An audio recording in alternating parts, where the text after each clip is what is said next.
اللہ کے نبی صلی اللہ تعالیٰ علیہ وسلم ارشاد فرماتے ہیں، قیامت کے قریب میری اولاد میں ایک میرا بیٹا پیدا ہوگا جس کا نام محمد ہوگا، حضور صلی اللہ علیہ وسلم کے نام پر ہوگا، اور دنیا اسے لقب سے یاد کرے گی مہدی کے نام سے۔ اور حضور اکرم صلی اللہ علیہ وسلم نے ارشاد فرمایا، میری نسل میں، میری اولاد میں، حضرت فاطمہ کی اولاد میں جب وہ پیدا ہوں گے دنیا میں اور پھر ان کی خلافت قائم ہوگی، تو فرمایا گیا کہ پوری دنیا میں صرف اور صرف اسلام غالب آ کر رہے گا۔ اب وہ زمانہ کب آئے گا؟ ہاں، اللہ کا وعدہ برحق ہے۔ اللہ نے فرمایا یہ دین پوری دنیا پر غالب آ کر رہے گا، چاہے تم پسند کرو ناپسند کرو۔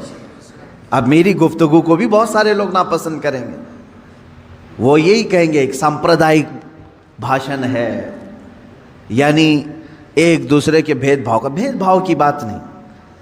عزیزان گرامی وقار، اب رسول پاک صلی اللہ تعالیٰ علیہ وسلم کے فرمان کا مقصد میں آپ کو سمجھاؤں۔ حضور نے فرما دیا، قیامت کے قریب میری اولاد میں میرا ایک بیٹا پیدا ہوگا جس کا نام میرے نام سے مشابہ ہوگا، یعنی محمد، اور اسے پورا زمانہ امام مہدی۔ رسول پاک صلی اللہ تعالیٰ علیہ وسلم کے فرمان کا مقصد میں آپ کو سمجھاؤں۔ حضور نے فرما دیا، قیامت کے قریب میری اولاد میں میرا ایک بیٹا پیدا ہوگا جس کا نام میرے نام سے مشابہ ہوگا، یعنی محمد، اور اسے پورا زمانہ امام مہدی کے نام سے یاد کرے گا، اور وہ پوری دنیا میں، کائنات میں اسلام کو غالب لا کر رہیں گے۔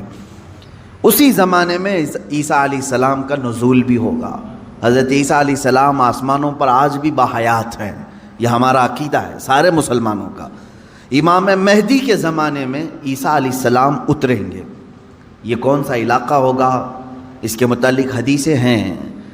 حضرت امام مہدی کا جو ظہور ہے یہ کب پیدا ہوں گے یہ نہیں معلوم، ظاہر ہوں گے، پیدا ہو چکے ہوں گے، آج بھی ہو سکتا ہے، ممکن ہے، پاسبل ہے۔ جب ان کی عمر پاک 30-40 سال کے آس پاس ہوگی اور یہ مکہ مکرمہ میں خانہ کعبہ کے طواف کے دوران ایک لشکر آئے گا جو خانہ کعبہ کو ڈھانے کی کوشش کرے گا، حملہ کرے گا، اور حضرت امام مہدی دعا کریں گے۔ آپ کی دعا کی بدولت اللہ تعالیٰ اس آئے ہوئے لشکر کو زمین میں دھنسا دے گا۔ لوگ اسی دن پہچان لیں گے اور ان کے ہاتھ پر خانہ کعبہ کے سامنے بیعت کریں گے۔ اب یہاں سے امام مہدی کا ظہور ہوگا، لیکن اتنا آسان نہیں ہے کہ سب مہدی مہدی کرتے ہوئے ان کے پیچھے چل پڑیں گے، بلکہ ان کے جانی دشمن بن جائیں گے وہاں کچھ لوگ جو ان کو قتل کرنے کی یا ہلاک کرنے کی کوشش کریں گے۔ امام مہدی اپنے متبعین کو لے کر ملک شام کی طرف چلے جائیں گے۔ اب ملک شام وہ ہے جس زمین کو میرے آقا صلی اللہ تعالیٰ علیہ وسلم نے ارشاد فرمایا یہ حشر کی زمین ہے، یہ حشر کی زمین ہے، سارے لوگ ہانکتے ہوئے ادھر ہی لے جائے جائیں گے۔ آج شام سے سب بھاگ رہے ہیں، بمباری ہو رہی ہے، لیکن میرے آقا نے فرمایا ایک زمانہ ایسا آئے گا کہ سب ہجرت کر کے ملک شام کی طرف جا رہے ہوں گے، سب جمع ہو رہے ہوں گے، ملک شام جمع ہو رہے ہوں گے، اور وہاں امام مہدی پہنچیں گے، اور وہاں آپ کی خلافت قائم ہوگی، اور عدل و انصاف اس قدر ہوگا کہ پھر وہ زمانہ آئے گا کہ شیر اور بکری ایک ساتھ چر رہے ہوں گے، کوئی ایک دوسرے پر حملہ نہیں کرے گا، اتنا امن قائم ہوگا۔ یہ رسول پاک صلی اللہ علیہ وسلم کی احادیث میں ہے۔ اب امام مہدی کی امامت کے دوران وہ فجر کا وقت ہوگا جب حضرت عیسیٰ علیہ السلام آسمان سے اتریں گے، اور جماعت کھڑی ہونے والی ہوگی، قائم ہونے والی ہوگی۔ حضرت عیسیٰ علیہ السلام ایسے اتریں گے جیسے ان کے جسم پر نہائے ہوئے قطرے ٹپک رہے ہوں۔ آپ کو حضرت امام مہدی پہچانیں گے اور آپ کو لا کر کے مصلی کی طرف بڑھائیں گے۔ نبی اللہ ہیں، روح اللہ ہیں، عیسیٰ ابن مریم سلام اللہ علیہ، قرآن پاک میں جن کے تذکرے ہیں وہ ہوں گے، کوئی ایک دوسرے پر حملہ نہیں کرے گا، اتنا امن قائم ہوگا۔ یہ رسول پاک صلی اللہ علیہ وسلم کی احادیث میں ہے۔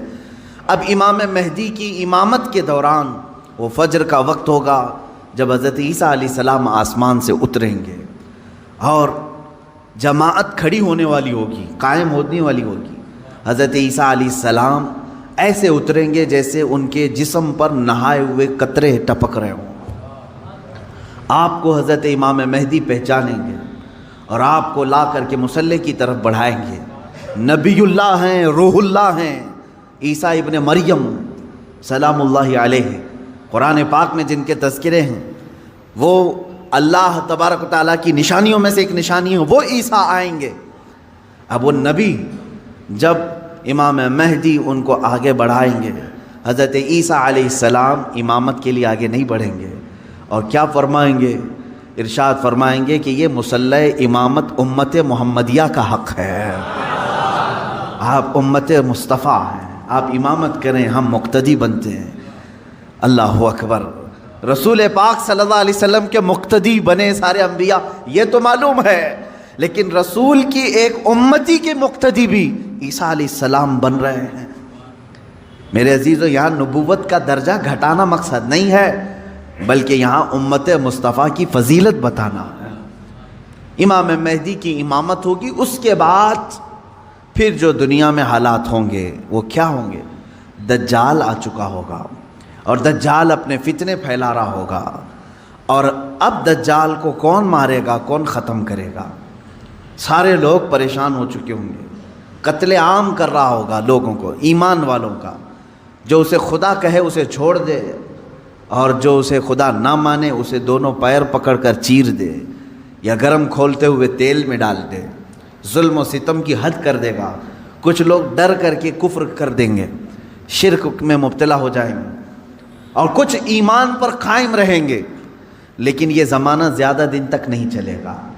حضرت عیسیٰ علیہ الصلاۃ والتسلیم کے نزول کے بعد عیسیٰ علیہ السلام کی جہاں تک خوشبو جائے گی یا ہوا انہیں مس کر کے نکل رہی ہوگی، تو وہ ہوا دجال کو جیسے لگے گی وہ پگھلتا جائے گا، جیسے موم آگ کی گرمی سے پگھلتا ہے، دجال عیسیٰ علیہ الصلاۃ والتسلیم کی دوری کی ہوا سے ہی پگھل رہا ہوگا۔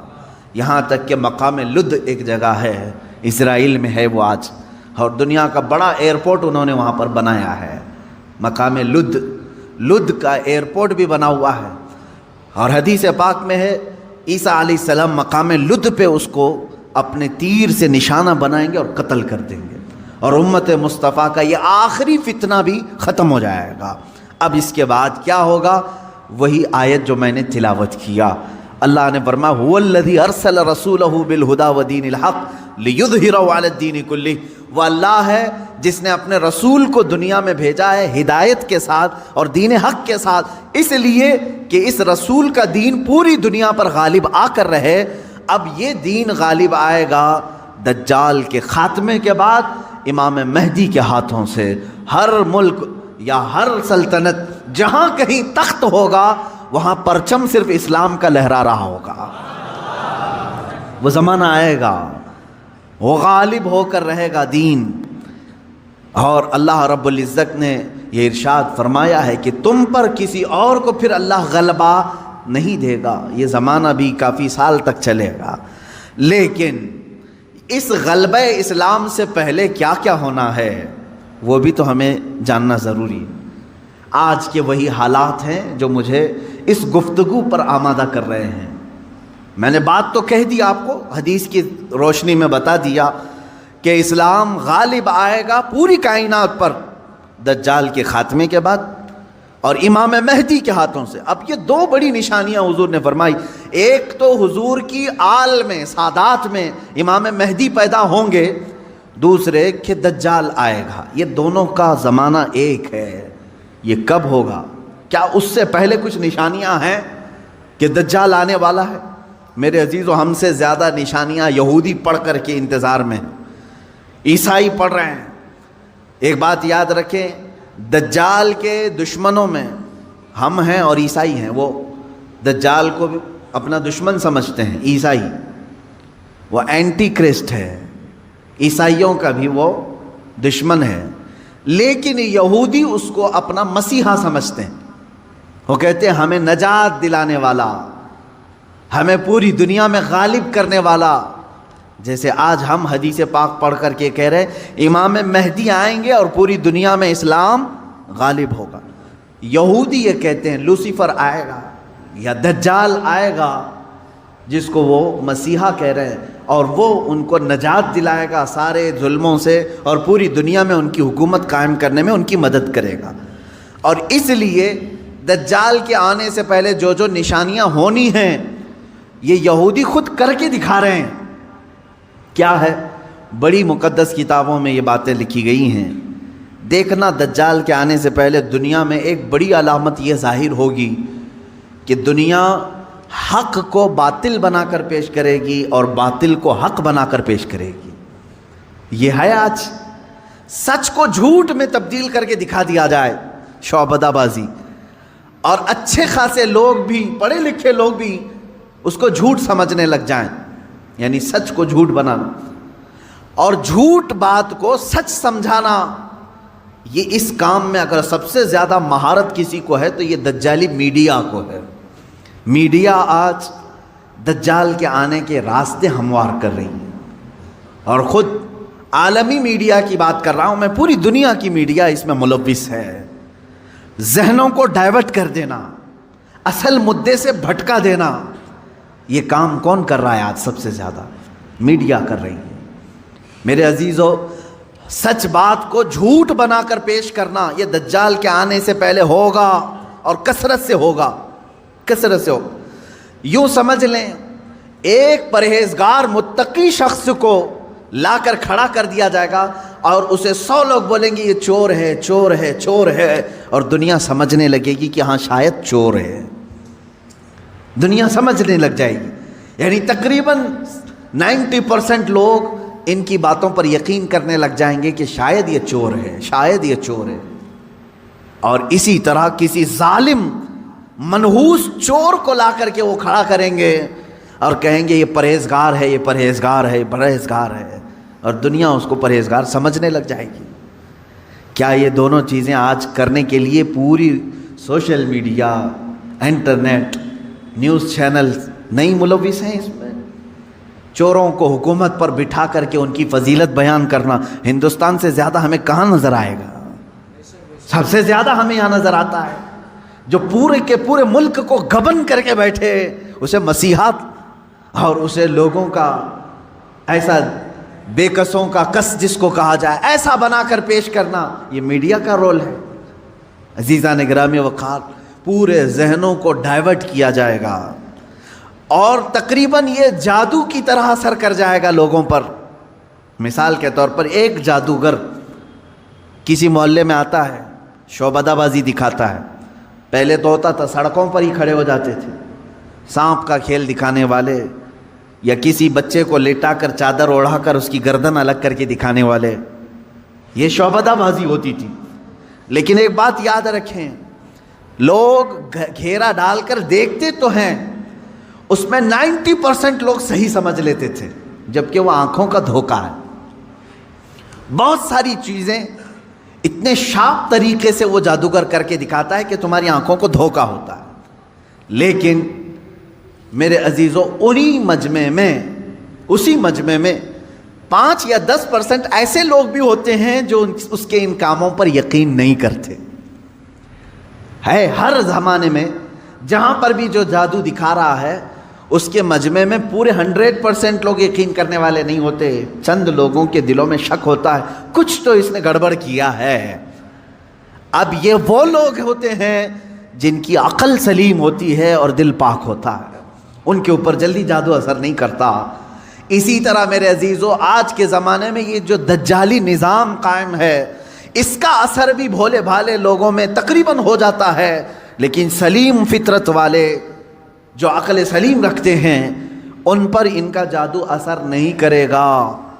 اب آپ سب کو میں پہلے سے آگاہ کر رہا ہوں، اپنے ذہن کو، اپنے عقل کو سلیم بنا کر کے رکھو۔ یہ کیسے رہے گا؟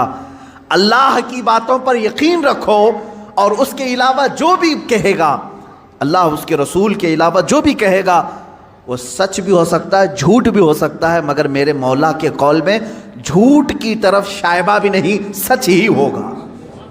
جب تمہارے ذہنوں میں یہ بات آئے گی تو پھر تم دنیا کو 100% ایمان لانے والے، یقین کرنے والے نہیں رہیں گے۔ آج دیکھ رہے ہیں آپ، میں مسلسل پچھلے ایک ہفتے سے دیکھ رہا ہوں، فرانس میں جو گستاخی ہوئی اور اس کے پاداش میں جو کچھ بھی حالات ہوئے سب کو معلوم ہے۔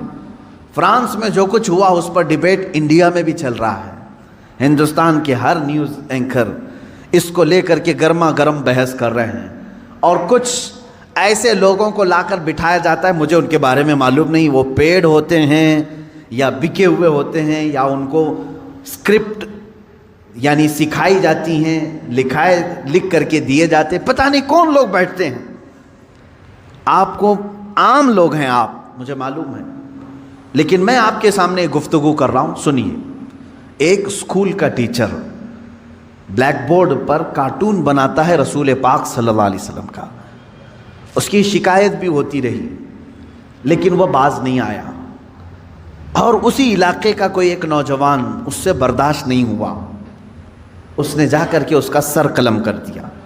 یہ ہے، معلوم ہے آپ کو، یہ رپورٹ ہے، آپ کو معلوم ہے۔ اس نے سر قلم کر دیا، وہ اس کا اپنا پرسنلی معاملہ تھا، عبداللہ شیشانی جو بھی ہے۔ اب اس کو کیا چھوڑ دیا؟ لوگوں نے چھوڑ دیا عبداللہ کو، بلکہ اسی وقت گولیوں سے بھون دیا فرانس کی پولیس نے، ختم کر دیا۔ دونوں ختم ہو گئے، جن کے دونوں کے معاملات تھے وہ چلے گئے۔ اب میں ایک جملہ کہتا ہوں، تمہارے نزدیک عبداللہ شیشانی ٹیررسٹ ہے، یعنی اس نے سر قلم کیا اس لیے یہ ٹیررسٹ ہے۔ ہمارے نزدیک رسول کا خاکہ بنانے والا سب سے بڑا ٹیررسٹ، ظاہر سی بات ہے۔ اب فیصلہ یہی ہوگا، تمہارے نظر میں جو ٹیررسٹ تھا اس نے اس کو قتل کیا جو ہمارے نظر میں ٹیررسٹ تھا۔ بہرحال یہ معاملہ ہو گیا یا ختم ہو گئی بات۔ لیکن میرے عزیزو، اس واقعے کے بعد فرانس کی حکومت کو کسی ایک کی طرفداری کر کے گورنمنٹ بلڈنگوں پر حضور پاک صلی اللہ علیہ وسلم کے خاکے لگانے کا کیا مقصد تھا؟ حکومت کسی ایک ویکتی کے، ایک پرسنل شخص کی حمایت کرتے ہوئے اور گورنمنٹ کی بلڈنگ پر بڑی سائز میں حضور پاک صلی اللہ علیہ وسلم کی تصویر لگا رہی، یعنی کارٹون بنا کر کے۔ کارٹون در حقیقت یہ گالی کی صورت ہے، آدمی صاف گالی نہیں دے سکتا تو اس کی صورت بگاڑ کر کے کہیں لکھ دے، حضور پاک صلی اللہ علیہ وسلم کو انہوں نے کیا۔ اب پوری دنیا بھر کے مسلمانوں میں جو غصہ ہے، میرے عزیزو، یہ قتل جو ہو چکا تھا وہ 8 دن پہلے ہو گیا، 10 دن پہلے ہو گیا، معاملہ ختم ہو گیا۔ اس قتل پر کسی نے احتجاج نہیں کیا، کہیں ہے کہ پروٹیسٹ نہیں ہوا۔ پوری دنیا بھر کے مسلمان جو راستوں پر آئے یا پروٹیسٹ کیے، کس کے متعلق؟ فرانس کی حکومت نے جو یہ غلطی کی ہے، اپنی عمارتوں پر، گورنمنٹ کی بلڈنگوں پر جو رسول پاک کے خاکے لگائے، اس کے خلاف پوری دنیا بھر کے مسلمانوں کو غصہ ہے، اور سب آئے۔ یہ بات صاف صاف میں بتا رہا ہوں آپ کو، سنیے۔ آپ کا میرا غصہ بھی کس پر ہے؟ دیکھیں، ٹیچر کا معاملہ ختم ہو گیا، اس نے کیا تھا، سامنے والے نے مار دیا، وہ معاملہ ختم ہو گیا، وہاں ختم ہو گئی چیز۔ اور جس نے قتل کیا اس کو بھی تم لوگوں نے نہیں چھوڑا، وہ بھی اس کو بھی گولیوں سے مار دیا، معاملہ ختم۔ لیکن ایک گورنمنٹ کا بلڈنگ پر اس طرح سے تصویریں لگانا، یہ در حقیقت پوری دنیا کے مسلمانوں کو جھنجھوڑنا تھا، پوری دنیا کے مسلمانوں کے دلوں پر ضرب لگانا تھا۔ اب ہم پروٹیسٹ کیے، آپ پروٹیسٹ کیے، ہم نے کہا، لیکن ہندوستان میں آنے کے بعد اب دجالی نظام کی جو میڈیا ہوتی ہے، یہ کیا کرتی ہے؟ پورے بحث کو ڈائیورٹ کرتی ہے، پورے مدے کو ڈائیورٹ کرتی ہے۔ یہ سارے جتنے پروٹیسٹ ہو رہے ہیں، نیوز والے اسے کیا دکھا رہے ہیں جانتے ہیں آپ؟ نیوز والے یہ دکھا رہے ہیں کہ دیکھو، ایک ٹیررسٹ کی حمایت میں اتنے مسلمان ہندوستان کی سڑکوں پر آ گئے، یعنی عبداللہ شیشانی نے جو قتل کیا ٹیچر کا، اس کی حمایت میں یہ سارے لوگ کھڑے ہیں، اور پورا ڈیبیٹ اسی پر چل رہا ہے۔ کیا آپ لوگ ہندوستان میں رہ کر کے ایک قتل کی حمایت کرتے ہیں؟ ایک قتل کی حمایت کرتے ہیں؟ ہم نے کہاں یہ قتل کے متعلق پروٹیسٹ کیا ہے؟ بتاؤ ذرا سے۔ اس عبداللہ نامی لڑکے کا کسی ایک کے ہاتھ میں بینر آیا پوری دنیا میں کہیں پر کہ اس کے قتل کی حمایت میں پروٹیسٹ ہو رہا ہے؟ میرے عزیزو، پورے مدے کو ڈائیورٹ کرنا یہ میڈیا کا کام ہے، جبکہ انہیں معلوم ہے کہ پوری دنیا کے مسلمان جو پروٹیسٹ کر رہے ہیں وہ قتل کے متعلق نہیں، بلکہ وہ فرانس کی گورنمنٹ کی حرکتوں پر پروٹیسٹ کر رہے ہیں۔ اب اس کی ایک مثال میں آپ کو بتا دوں۔ یہ میڈیا اینکرز یہ کہتے ہیں کہ فرانس کا وہ اندرونی معاملہ ہے، وہ اندرونی معاملہ ہے، وہ چاہیں ان کو فریڈم آف ایکسپریشن ہے، وہ سیکولر ہیں، وہ چاہیں تو کسی ایک ویکتی کی حمایت کریں اور بلڈنگ کی پوری تصویر لگا دیں رسول پاک صلی اللہ تعالیٰ علیہ وسلم کی تصویر سے۔ میرے عزیزو، اگر یہ فرانس کا اندرونی معاملہ ہے تو انڈیا میں ڈیبیٹ کیوں ہو رہا ہے؟ آپ کے نیوز روم میں یہ بحث کیوں ہو رہی ہے؟ آپ یہ سمجھیں اس زمانے کا سب سے بڑا خطرناک جال یہ میڈیا ہے، نیوز کا جو۔ اب ظاہر سی بات ہے یہ ہماری بھی کلپس اٹھا کر کے چلائیں گے اور پھر ہمیں بھی بتائیں بھڑکاؤ مولانا ہے، سامپردائک پھیلانے والے ہیں، ہماری گفتگو کو کاٹ کر کے پیش کریں گے، ان کا کام ہی وہ ہے۔ لیکن میں آپ کو بتاؤں کہ پورے ہندوستانی مسلمانوں کے دماغ کو ڈائیورٹ کر رہے ہیں کہ تم لوگ جو پروٹیسٹ کر رہے ہو ایک قتل کی حمایت میں کیسے پروٹیسٹ کر رہے ہو؟ ان سے کوئی بھی ڈیبیٹ میں بیٹھنے والا یہ نہیں کہہ رہا ہے، بلکہ وہاں ثابت کرنے کی کوشش کر رہے ہیں قتل ایسا ہو سکتا ہے، ویسا ہو سکتا ہے۔ میرے عزیز، یہاں کہنا تو یہ چاہیے تھا قتل ہوا اور اس کے مقابل میں جس نے قتل کیا اس کا بھی قتل ہو گیا۔ ہم اس مدے پر بات نہیں کر رہے ہیں، ہم تو گورنمنٹ کے خلاف بات کر رہے ہیں جو فرانس کی حکومت نے اپنی عمارتوں پر میرے آقا کی تصویر کشی کی ہے، ہم اس کے خلاف کھڑے ہیں۔ اب مجھے ایک بات بتائیں، کیا کسی ایک شخص کے کچھ ایسا قتل کرنے کی بنیاد پر پوری دنیا بھر کے 180 کروڑ مسلمانوں کے نبی کی توہین کرنا جائز ہو سکتا ہے؟ جائز ہو سکتا ہے؟ مجھے یہ بتاؤ کہ اگر کسی ایک ہندو نے ٹیرر اٹیک کیا کسی پر تو کیا کروڑوں ہندوؤں کے بھگوان کی تصویر لگا کر کے اس کی مذمت کی جا سکتی ہے؟ ہم اس کے قائل نہیں۔ ایک ہندو نے اگر ٹیرر اٹیک کیا کسی پر تو کروڑوں ہندوؤں کے رام کرشن کی تصویر کشی کرنا اس کی اجازت نہیں دیتے ہم۔ سارے مذہب کے جو دیوی دیوتا ہیں ہم ان کو کرٹیسائز کہاں کر رہے ہیں؟ عزیزان گرامی وقار، یہ اسلام ہے جو انصاف سکھاتا ہے۔ اگر کسی ایک کے ساتھ کچھ معاملہ ہوا ہے تو اس کے پورے گھر کو لے کر کے نہ گرفتار کرو، اس کے پورے دین پر انگلی نہ اٹھاؤ۔ آج یہی دنیا میں ہو رہا ہے، اور پوری دنیا میں مجھے تو یہ سمجھ میں نہیں آتا ان پر کیس کیوں نہیں ہوتا، یہ میڈیا اینکرز پر۔ یہ سیدھے یہ جملہ بار بار کہتے ہیں اسلامک آتنکواد نے حملہ کیا، اسلامک آتنکواد نے حملہ کیا۔ جانتے ہیں آپ، کبھی ان لوگوں نے نیوزی لینڈ میں ہونے والے اس حملے کو عیسائی آتنکوادی کہا تھا جو ایک ظالم وحشی نے بندوق سے 60-70 مسلمانوں کو جو نماز میں تھے قتل کر دیا، شوٹ کر دیا؟ کیا آپ کو نہیں معلوم اس وقت یہ میڈیا والوں نے کیا عیسائی آتنکواد کہا تھا؟